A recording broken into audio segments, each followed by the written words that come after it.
So good morning, friends. Good morning, everybody out there that's watching me. I'm here to again enrich your memory cabinet. I'm here to load you with more useful information. And in this video, I want to specifically target a disease. This is a disease that has been quite a calamity. It's been quite a bothersome or burdensome in our society. And this is a disease that we need to open up and talk about. This is a disease that has, so many bad repercussions, and it's up to until we come together, share our intelligence. That's the only way we can try to stop this very disease at its tracks. So the disease in question is diabetes mellitus. This is the age of information. I can't say that enough. We need to help each other out. And for sure, believe you me, I'm here to help you. And crucially paramount, to help demystify this condition, properly kit you to be able to optimally manage your blood sugars. That in itself will bring down or altogether wipe off or phase out any dire complications that can come about as a result of this very condition flaring up. So it's a lot to talk about. It's gonna be quite, I'll try to make it quite an epic journey for you. You're gonna enjoy this video, so buckle down. Let's get down to the bits and pieces of this video, nuts and bolts, right? So anyways, if I can give a very simplistic, very layman's definition of what diabetes is. So diabetes is basically a buildup of blood sugars in your bloodstream, and the principal reason behind this buildup is cause of insulin insufficiency in terms of production. Insulin insufficiency. That strikes me as too haphazard, too half-baked.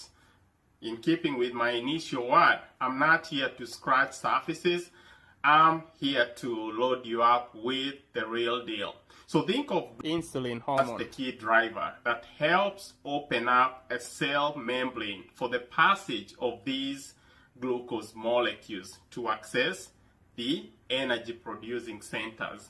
So in type 2 diabetes, what would happen is that this process will get attacked or acutely affected by mechanical glitches, and that in itself will ultimately lead into a blood sugar spike. So on the backdrop of this buildup of sugars, the body will shock into action or will spontaneously stimulate beta cells or the pancreas insulin producing cells to crank up the production of insulin.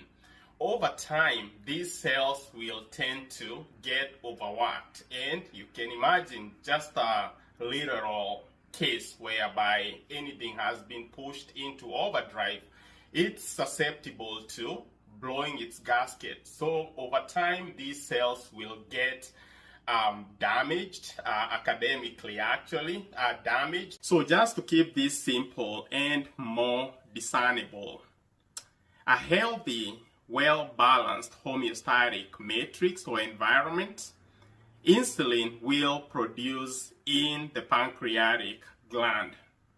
This insulin will shoot or channel straight through the pancreatic duct into the bloodstream, where it will bind with the glucose molecules.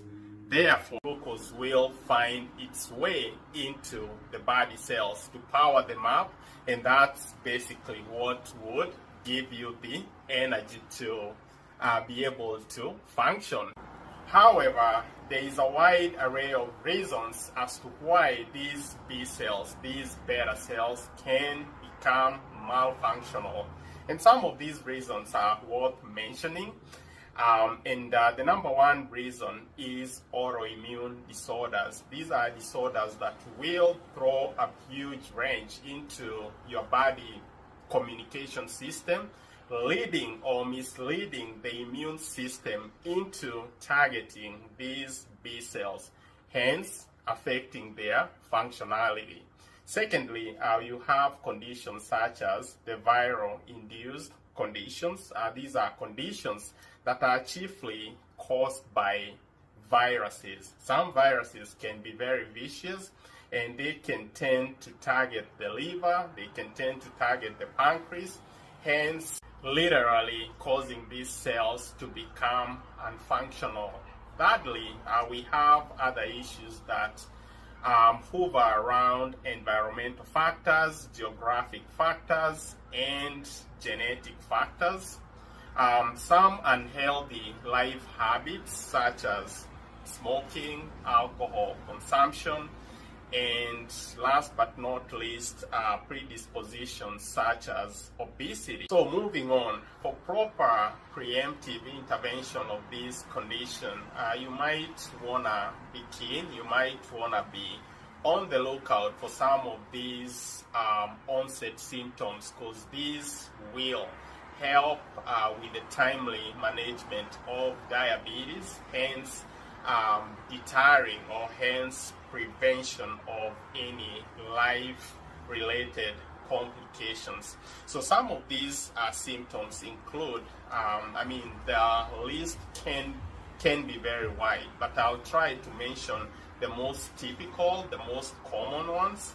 And these include signs such as frequent urination, coupled with excessive thirst, unexplained weight loss, blurred or impaired vision. So presence of ketones in your urine.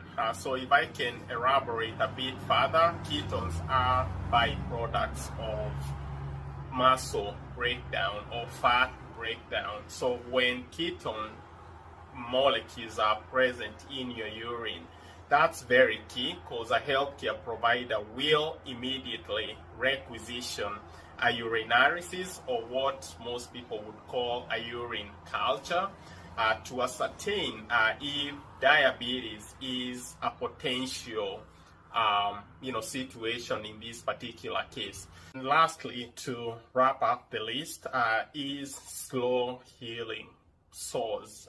When your body, those wounds are taking so long to heal up, to repair, that's another, gateway channel to diabetes investigation.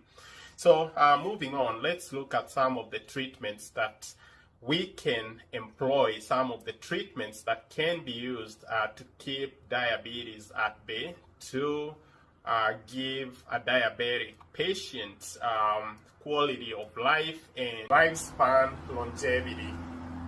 So I would like to mention this as part of this category, that there are some items that that can come in handy as far as keeping your blood sugars in control. And these are gadgets that will help you ascertain if your sugars are spiked or your sugars are too low.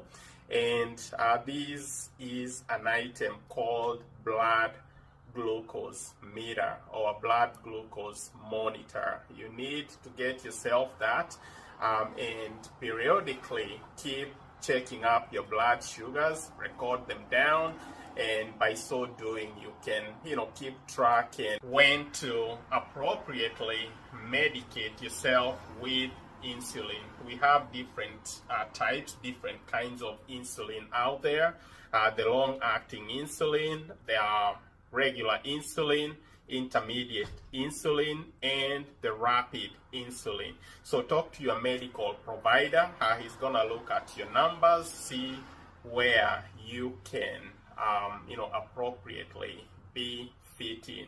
So that's very, very important. And moving on, we have some very essential medications that you can bring on board. These are medications that will help keep these sugars at an optimal level. These medications include metformin, sulfonylureas, sodium glucose co-transporters, type 2 inhibitors, and lastly, alpha glucosidase inhibitors. Very great medications. Talk to your healthcare provider. They should be able to look at your numbers and see what jives with these numbers in terms of treatment. These are very efficacious medications. In terms of efficacy, these medications are next to almost 100%. So talk to your doctor, talk to your healthcare provider. They should be able to advise you appropriately. So let's move on to the most interesting part of this video, and this part has to do with food. So as far as food, you need to tweak your diet. You need to make some few personal level adjustments as far as your food. Shun away from foods that are highly processed, and in lieu of that, embrace foods that recommended by nutritional experts out there. Notably, these foods are designed to greatly minimize blood sugar spikes, so it's very, very salient, very key to embrace them, because these will by a large stretch help minimize health complications. So some foods that I have in mind, I've tried to class them out into different categories. So I'm going to be mentioning a category and giving a few examples of foods that fall under these respective categories. So the number one category that I have in mind are foods that fall under whole grain foods, and these are foods such as brown rice, brown bread. Second category is the low starchy or non-starchy vegetables. These are vegetables such as spinach, kale, collard greens, cabbages, or leafy greens out there. Thirdly, you have foods that fall under lean protein foods. Foods such as chicken, fish, tofu, beans, and eggs. So fourth on my list is low-fat dairy products. These product encompasses yogurt, low-fat milk, the 1% and the 2% milk. And at number 5, you have fruits, a different variety of fruits. We have different fruits out there, the avocados, pineapples, pears, mangoes, just different fruits out there. I can't mention them all in this short video. And as I wrap up on this video, I would like to urge those affected to, I'm actually on my knees on this, that they should up their hydration levels. Keep those fluids up in your body, because that gives the body a very good ground to help facilitate toxins flushing out. And last but not least, for those out there that are very much inclined into unhealthy habits such as excessive drinking, excessive smoking, and substance and drug abuse, this is the time to cut down on that, or most importantly, altogether lay them off, shun away from that, because I'm gonna be honest with you, I'm gonna be frank with you. Diabetes treatment does not bode well, does not augur well with these foreign elements in the system. So the only solution on the face is a complete refrainment. So refrain from these unhealthy habits for the medication to undeniably work for you. So anyways, this marks the end of this video. Thank you so much guys for watching, and we'll touch base again soon.